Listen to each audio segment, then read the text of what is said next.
سأتكلم اليوم بإذن الله عن موضوع هو سهولة الدخول إلى الجنة. Je vais aborder un thème aujourd'hui qui est la facilité de l'entrée au paradis. Comme introduction, je vais dire, il y a le musulman qui, lorsqu'il voit les œuvres, les grandes œuvres de Abu Bakr, de Omar, que Dieu les agrée, et d'autres compagnons, il va dire, moi je suis très loin de ce niveau. Et du coup, je n'entrerai pas au paradis. Vu ce que Abu Bakr a fait, Omar et Khadija et les autres, moi, je ne peux pas entrer au paradis. Ça veut dire, il va comprendre que l'entrée au paradis est très très difficile. Et là, le shaitan va intervenir pour lui dire, comme tu ne peux pas entrer au paradis, ben au moins ne te prive pas de tes désirs, même haram, etc. Ainsi, sa foi va faiblir. Si le musulman ou la musulmane savait qu'il va entrer au paradis, la donne va changer.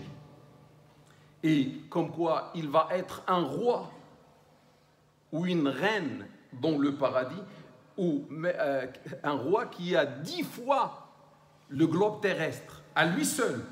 C'est un grand roi. Hadith rapporté par l'imam Muslim, ou même voire plus que 10 fois la terre.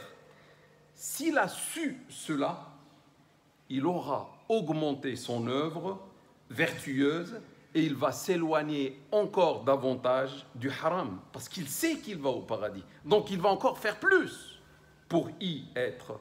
Là, je m'interroge. Là, je pose cette question. Est-ce que, franchement, l'entrée au paradis est une chose facile ou une chose difficile?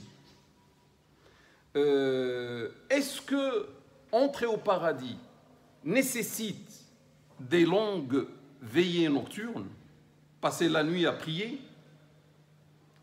jeûner sans arrêter le jeûne, mémoriser le Coran dans sa totalité, etc., etc., etc. La réponse: l'entrée au paradis est facile, grâce à Dieu subhanahu wa ta'ala. Nécessite uniquement le fait de croire en Allah, avec certitude, sans aucun doute. Celui qui doute n'a pas cru. Croire à Dieu, moi je dis, je mets la main à couper que Dieu existe. Si tu crois, tu'min billah min ghayri shak, si tu crois en Dieu subhanahu wa ta'ala, il y a son messager, et tu accomplis les devoirs, les obligations, et tu t'éloignes des interdits, tu entres au paradis. Accomplir les obligations, s'éloigner des interdits, s'appelle as-salihat, s'appelle les bonnes actions, c'est-à-dire à part ceux qui ont cru, on a dit il faut croire, et accomplir les bonnes œuvres. إلا الذين آمنوا وعملوا الصالحات. الصالحات هو أن تقوم بالفرائض وأن تبتعد عن المحرمات. ادخل الجنة إن شاء الله. هذه القيام بالفرائض والابتعاد عن الصالحات يقول عنها إمام المفسرين أو عميد المفسرين ابن جرير الطبري، يعني هي الصالحات. إذا تقوم بالفرائض وتبتعد عن المحرمات هذه هي عامل الصالحات. Donc, d'après le doyen des exégètes, l'imam Ibn Jarir Tabari, qui a vécu dans le IIIe siècle, il a expliqué l'accomplissement des bonnes œuvres, c'est le fait d'accomplir les obligations et de s'interdire les interdits, de s'éloigner des interdits. Par contre, veiller toute la nuit par la prière, jeûner je ne sais pas combien de jours, et le reste des bonnes actions qu'on connaît, cela, ce n'est pas pour entrer au paradis. Déjà avec les obligations et l'éloignement des interdits, tu es dans le paradis. Ça, c'est pour t'élever des niveaux et des niveaux et des niveaux au sein du paradis.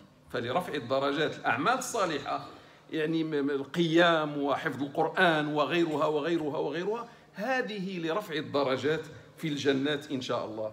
كان هذا الموجز وأمر إلى التفاصيل. C'était là le résumé. Je passe maintenant au développement de ce que je viens de dire. Le premier point, accomplir les bonnes actions, à accomplir les obligations. Al-qiyam bil-wajibat ou al-fara'id. Selon Talha, que Dieu l'agrée, un compagnon, mais quoi, que Dieu l'agrée, un bédouin, ça veut dire à Médine, un bédouin a interrogé le prophète sallallahu alayhi wa sallam sur lui à propos de l'islam. C'est quoi l'islam au messager de Dieu? Il lui a parlé des 5 prières par jour et nuit, c'est-à-dire les obligations.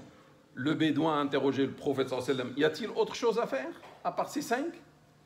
Il lui dit non, sauf si tu es volontiers pour faire des salats surérogatoires. قال له 5 صلوات. قال له واش كاين شي حاجه اخرى غيرهن؟ قال له لا الا ان تتطوع. قال له, le prophète lui a tenu le même discours à propos du Ramadan et à propos de la zakat, et chaque fois l'homme, le bédouin, interrogeait le prophète sallam, y a-t-il autre chose en plus du Ramadan? Y a-t-il autre chose en plus des 2,5% de la zakat, etc. Et chaque fois le prophète sallam lui disait non, il n'y a pas autre chose, à part si tu veux être volontiers à faire des actions surérogatoires. Lorsque l'homme a entendu tout cela, il est reparti. Et en repartant, il a dit, par Allah, Wallahi la azidu ala hada wa la anqus. Par Allah, je n'ai fait ni plus ni moins que cela. Je ne vais pas faire plus que 5 prières, ni plus que les zakats obligatoires, ni plus que jeûner un seul jour en dehors du mois de Ramadan. Je fais que ça. Le messager de Dieu, salat et salam sur lui, en regardant cet homme repartir, dit, il entrera au paradis s'il est véridique. S'il dit vrai, il entrera au paradis. قال دخل الجنة إن صدق. إن قام بهذا الشيء سيدخل الجنة. ماذا سيفعل؟ سيصلي 5 صلوات. سيؤدي الزكاة إن عنده مال إن كان غنيا ويصوم رمضان انتهى يدخل الجنة. قيل هذا, on a dit cela avant que Ramadan soit, avant que le Hajj soit obligatoire à l'époque. C'est pour ça qu'il n'a pas parlé du Hajj. Le hadith muttafaqun alayh, unanimement authentique, rapporté à la fois par Bukhari, par Muslim. Cela signifie, mes frères et mes sœurs, d'après ce hadith, que seulement les obligations te font entrer au paradis. Sans les mandoub, sans les actions surérogatoires, rien qu'avec l'obligatoire, Inch'Allah, si Dieu le veut, tu es déjà, d'après ce hadith, dans le paradis. Il y a une autre histoire qui est revenue de la même manière. Et on croit que c'est le même homme. Mais les savants ont dit ce n'est pas le même bédouin. C'est un autre bédouin qui va poser la même question une autre fois au prophète sallallahu alayhi wa sallam. Et celui qui a rapporté ce hadith, c'est Abu Huraira, notre maître Abu Huraira, que Dieu l'agrée. Un homme bédouin est venu au prophète sallallahu alayhi wa sallam et lui dit, montre-moi, indique-moi une œuvre, dans le cas où je la fais, j'entrerai au paradis. L'homme veut pas entrer au paradis. Quelle œuvre au messager de Dieu, si je la fais, j'entre au paradis? Le prophète sallallahu alayhi wa sallam lui a répondu, d'adorer Dieu sans ne rien lui associer, d'accomplir la salat prescrite, d'acquitter la zakat obligatoire et de jeûner le mois de Ramadan. L'homme, le bédouin, lorsqu'il a entendu ça, il a dit, par celui qui tient ma main, par celui qui tient mon âme dans sa main, je ne vais jamais faire plus ou moins par rapport à ce que tu viens de dire. Lorsqu'il est reparti, le messager de Dieu a dit à ses compagnons, Man sarrahu an yandura ila rajulin min ahli al-jannah falyandur ila hada. Celui qui veut voir avec joie un homme du paradis, il n'a qu'à regarder celui-ci. Là, devant vous, il y a un homme du paradis. Qu'est-ce qu'il va faire? Les 5 prières, pas plus. Le Ramadan, pas plus. La zakat, obligatoire, sans aucun plus. Mes frères et mes sœurs, je rappelle que Abu Huraira, que Dieu l'agrée, s'est converti à l'islam en l'année 7. Et il n'a pas cité le Hajj, parce que le Hajj va devenir obligatoire en l'année 9.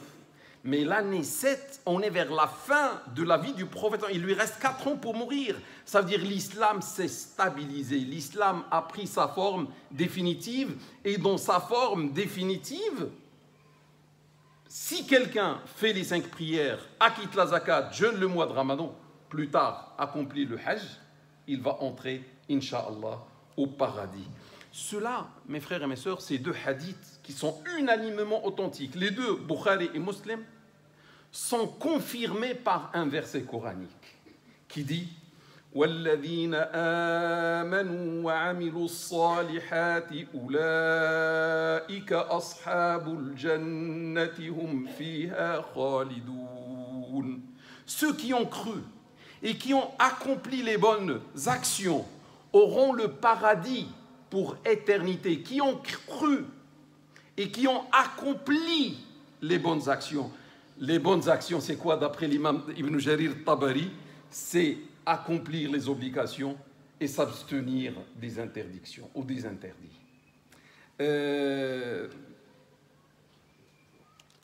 هذه الفرائض, ces obligations, mes frères et mes sœurs, vont nous prendre combien? Combien ça nous prend 5 prières par jour? Un certain nombre de minutes, quelques dizaines, je ne veux pas dire quelques dizaines d'heures, quelques dizaines de minutes par jour. Et la zakat, combien tu vas donner de ta fortune si tu as atteint le seuil pour être redevable de la zakat? 50% de ta richesse? 70%? Non, seulement 2,5 pour 100 euros. 100 euros, tu donnes 2,5 à Dieu subhanahu wa ta'ala. Seulement.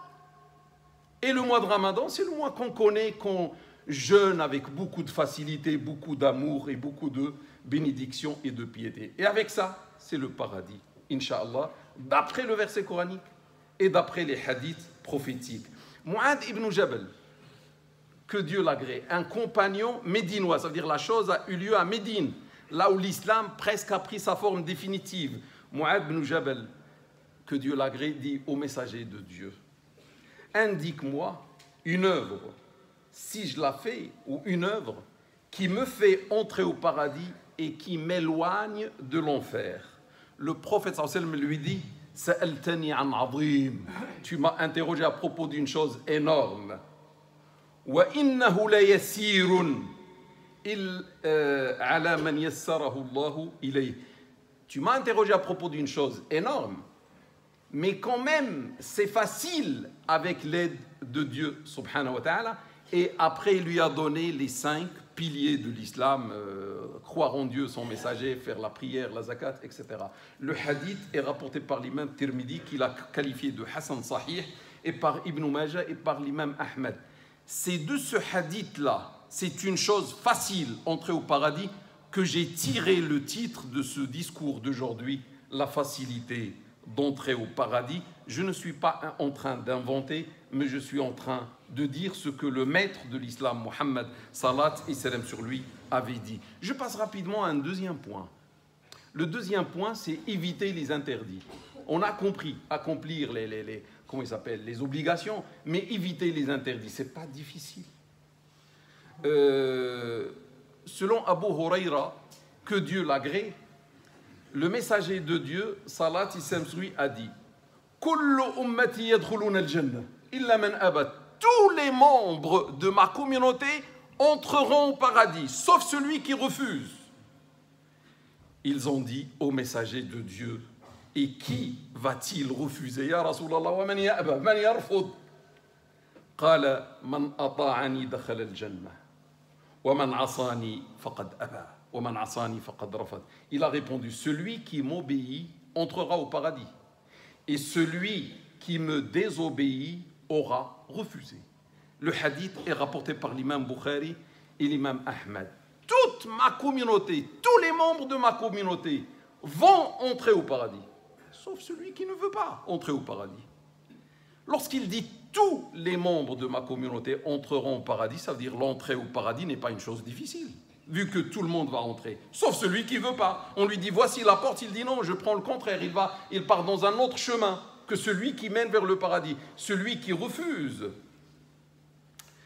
Et tout cela est conforme, c'est-à-dire celui qui obéit à Dieu et à son messager entrera au paradis. Et cela est conforme ou confirmé par un verset coranique dans lequel Dieu dit ومن يطع الله ورسوله فقد فاز فوزا عظيما. Et celui ou quiconque obéit à Dieu et à son messager obtiendra un immense succès. Chapitre 33, verset 71, un immense succès. Je ne vois pas un immense succès s'il n'y a pas une entrée au paradis. S'il a un immense succès, pourquoi? Parce qu'il a obéi à Dieu et à son messager, ça veut dire qu'il entrera au paradis. C'est ça le succès du jour de la résurrection. Je passe au 3. Qu'est-ce qu'on va faire alors que beaucoup de musulmans commettent le haram? Tout ce que tu nous dis, c'est beau. Mais le problème, beaucoup de musulmans et de musulmanes aujourd'hui font le haram. Comment vont-ils entrer au paradis? Comment tu nous dis que l'entrée au paradis est facile? Tu te contredis. La réalité des choses ne te donne pas raison, ce qu'on voit aujourd'hui. La réponse. Je réponds. Le haram existe en deux types. Il y a les péchés mineurs, il y a le haram majeur. Les péchés majeurs, je pense que vous connaissez ça. Comment on peut différencier le haram mineur et le haram majeur? Les savants de l'islam ont dit, chaque fois où Dieu, le prophète sallallahu alayhi wa sallam, nous parle d'un haram, il dit celui qui fait ça aura cette punition-là, ou aura l'enfer, ou sera maudit, c'est que le haram est majeur. Si on nous interdit une chose, mais on ne donne pas la punition, on ne dit pas que ça mène vers l'enfer, on ne dit pas qu'il y a la malédiction, ça veut dire que c'est un haram mineur. Sachez mes frères et mes sœurs que les péchés mineurs, le haram mineur, est pardonné par Dieu subhanahu wa ta'ala d'une manière automatique lorsque un musulman ou une musulmane accomplit les obligations. Celui qui accomplit les obligations, cet accomplissement des obligations lui pardonne automatiquement par Dieu subhanahu wa ta'ala tous les péchés mineurs, tout le haram mineur qu'il fait, ou qu'elle fait. Par exemple, les ablutions, le wudu. Dans un hadith rapporté par Bukhari Muslim, le wudu, les ablutions mineures, c'est une obligation. Le wudu pardonne tous les péchés qui ont précédé. Donc celui qui fait et qui excelle dans les ablutions, rien que les ablutions, on n'a pas touché la salat encore, ça pardonne tous les péchés qui ont précédé.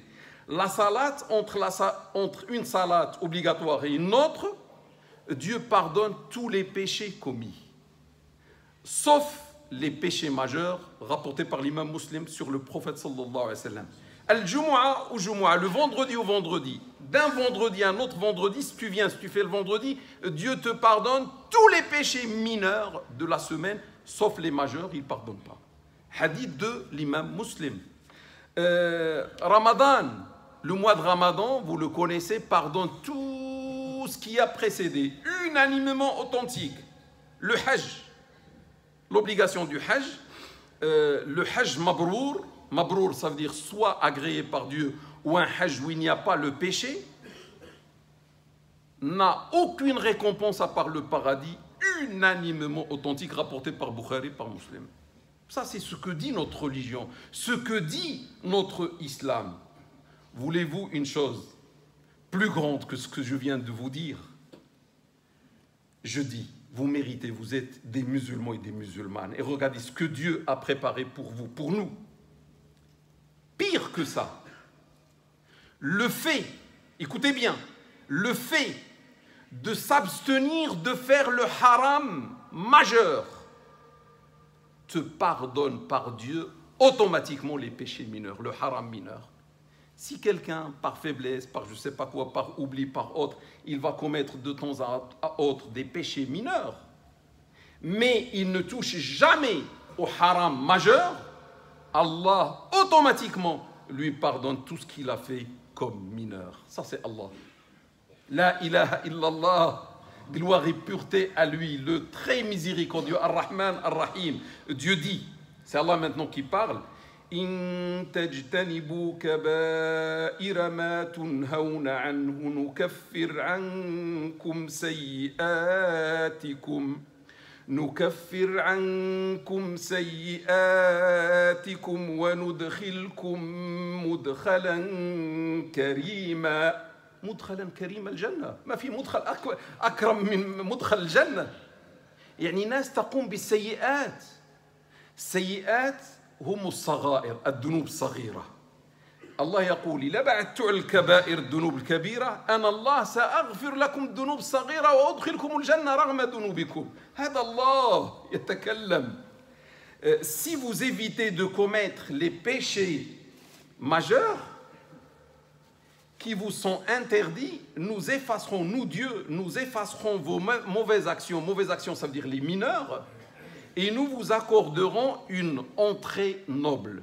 Une entrée noble, ça veut dire au paradis. Ça veut dire malgré tes péchés mineurs, parce que seulement tu ne touches pas au haram grand, au haram majeur, Allah même va effacer tes péchés mineurs et il va faire quoi? Il va te faire entrer au paradis, malgré que tu commettais les péchés mineurs. C'est un verset coranique.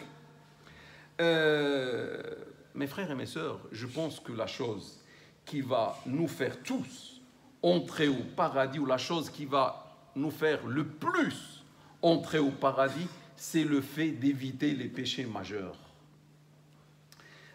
Parce que les obligations, la salat, le hajj, on ne sait pas est-ce que Dieu va les agréer. Il faut quand même que ces obligations soient agréées par Allah Ta'ala. Donc on ne sait pas. Par contre, éviter le péché majeur, ne pas tuer. C'est un péché majeur le fait de tuer. Ne pas boire le vin. Ne pas utiliser la sorcellerie. Ne pas forniquer. Ne pas, etc. Les péchés majeurs, cela alourdit la balance de l'un de nous parce que tu auras un salaire inconsciemment. Tu ne penses même pas à lui chaque jour. Si tu pries chaque jour, tu as le salaire de ta prière. Mais si tu ne fais pas le haram chaque jour, tu as le salaire du haram non fait. Parce que les ordres de Dieu, c'est quoi? C'est soit fait ou soit ne fais pas. Fait, c'est la prière, le jeûne. Ne fais pas le meurtre. Ne fais pas la fornication. Ne bois pas le vin, etc. Donc ça apporte un salaire auprès de... Ce sont des bonnes actions quand même qui apportent un salaire. Et il n'y a que Allah qui connaît le salaire du fait de ne pas faire les péchés majeurs. À mon avis, c'est le poids, la bonne action là, ne pas tuer, ne pas boire le vin, etc. La bonne action est égale à la valeur de l'interdit, de ce crime interdit, multiplié par 10. Parce qu'en islam, les bonnes actions sont multipliées par 10, mais déjà la valeur est énormissime. Parce que celui qui va tuer, je ne sais pas comment Dieu va lui faire. La valeur de ça négative va être pour toi positive, mais multipliée encore par 10. Quatrièmement, qu'est-ce qu'on fait alors qu'une partie quand même des musulmans commet le haram majeur? On voit aujourd'hui des hommes et des femmes musulmans, musulmanes qui font le haram majeur. Et comment tu dis que entrer au paradis est une chose facile? La réponse, c'est le repentir.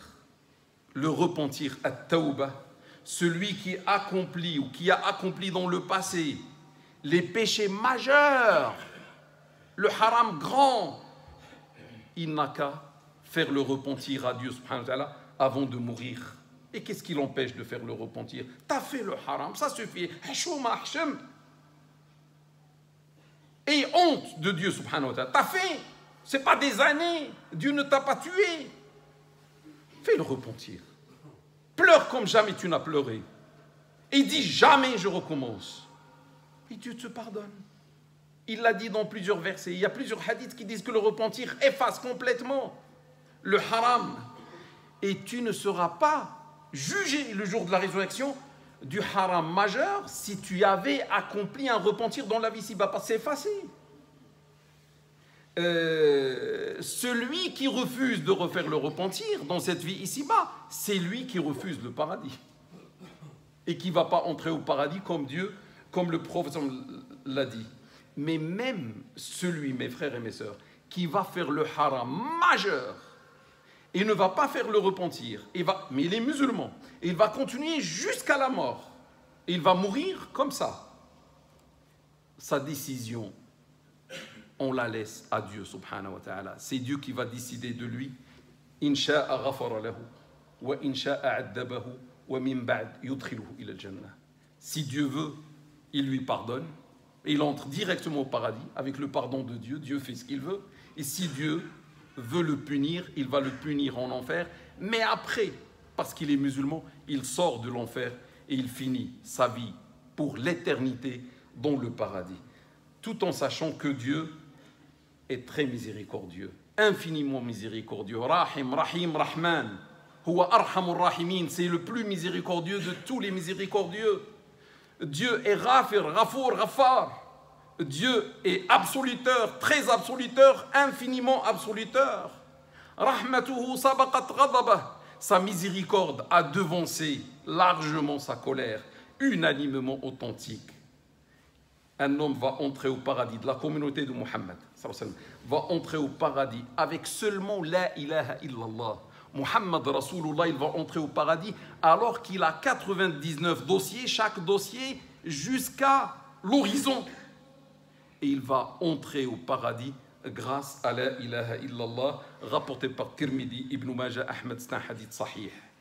Un autre homme riche, il dit à ses enfants à la fin de sa vie, il est riche, je n'ai jamais fait du bien pendant toute ma vie.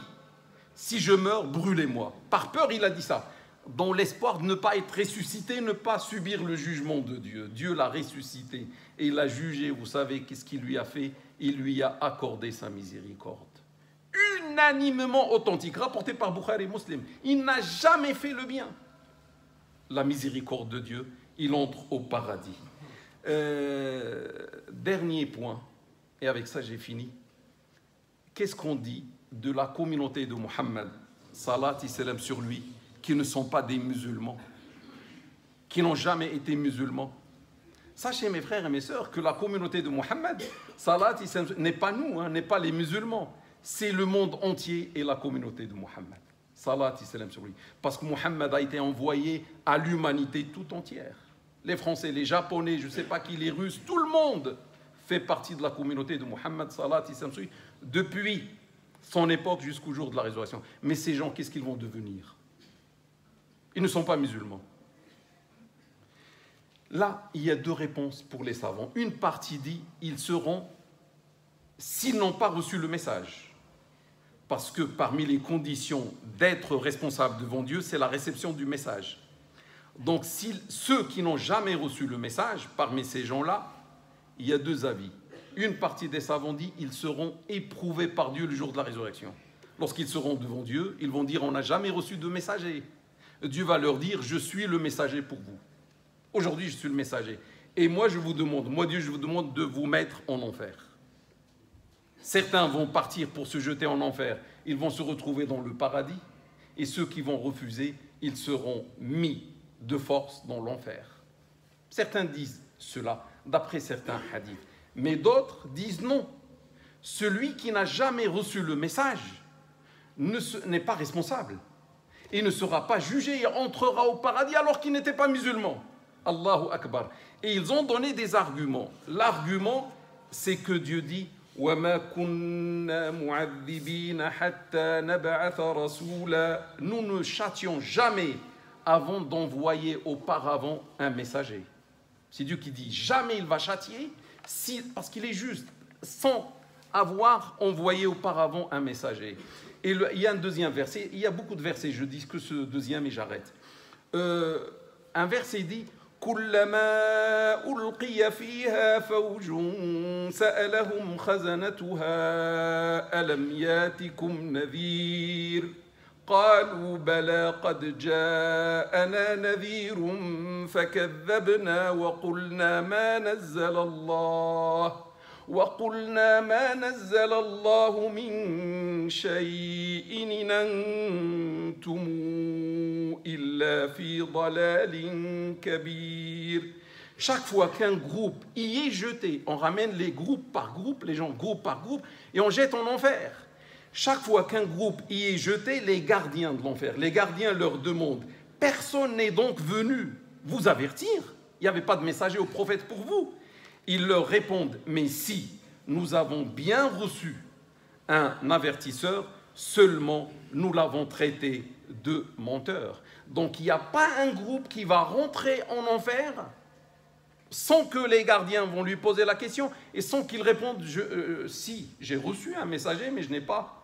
Ça veut dire celui qui n'a pas reçu de messager, il sera sauvé, il n'est pas responsable. C'est l'avis, mes frères et mes sœurs, auquel je penche, parce qu'il est le plus compatible avec la miséricorde et la justice de Dieu, subhanahu wa ta'ala.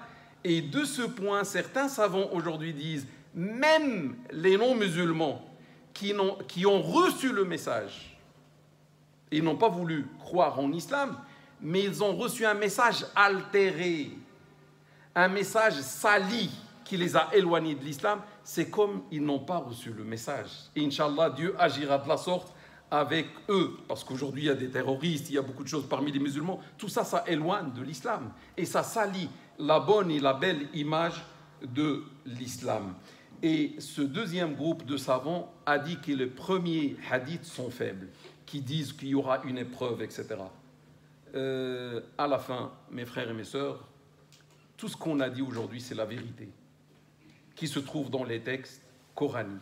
Mais cela ne signifie pas que moi ou chacun de vous va dire « ça y est, aujourd'hui je juge que je vais rentrer au paradis » ou « ça y est, je suis dans le paradis ». On ne peut pas dire ça. On a compris comment Dieu va raisonner, mais on n'est sûr de rien. Ça nous donne beaucoup d'espoir. Écoutez ça, ça nous donne beaucoup d'espoir. Mais tant que le jugement n'a pas eu lieu, on ne sait pas et on va voir toujours cette crainte et cette peur de ce que Dieu va dire. Et le meilleur croyant est celui qui rallie les deux, qui a les deux, la crainte et l'espoir. Le deuxième point, c'est que, mes frères et mes sœurs, si on a compris qu'avec seulement les obligations, on entre et on s'éloigne des interdits, on entre au paradis, le musulman véridique ou le croyant véridique ne va pas dire c'est bon, je ne fais rien. Non, personne comme croyant, croyante, ne va accepter d'être en bas du paradis. Parce que si tu es avec les obligations, tu rentres seulement en bas du paradis. Mais pour s'élever, s'élever, s'élever, des degrés, des degrés, des degrés, c'est bien de faire plus de bonnes actions, c'est bien d'apprendre le Coran, c'est bien de veiller la nuit, c'est bien de jeûner ce que tu peux jeûner, c'est bien de faire le bien autour de toi, envers les musulmans et envers même les non-musulmans. Que Allah nous aide, qu'Allah nous aide, qu'Allah nous facilite encore l'accès au paradis. أقول قولي هذا واستغفر الله لي ولكم لسائر المسلمين فاستغفروه إنه هو الغفور الرحيم وآخر دعوانا أن الحمد لله رب العالمين. Si Dieu est comme ça, c'est lui qui a fait tout ça pour nous, mes frères et mes sœurs, en retour, on doit tomber amoureux de lui. On doit l'adorer. Il mérite notre adoration. Lui qui va faire de nous, qui va nous faciliter le paradis, qui va faire de nous des rois. Chacun a 10 fois le globe terrestre dans le paradis. Il mérite notre adoration. Et il mérite qu'on n'accomplisse pas devant son regard le haram majeur, mais même mineur. Pourquoi on va faire le haram mineur devant le regard de Dieu subhanahu wa ta'ala? On doit, mes frères et mes sœurs, le remercier. Et le remerciement de Dieu se fait par l'adoration et l'obéissance à Dieu subhanahu wa ta'ala. Qu'Allah nous aide, qu'Allah nous facilite cela.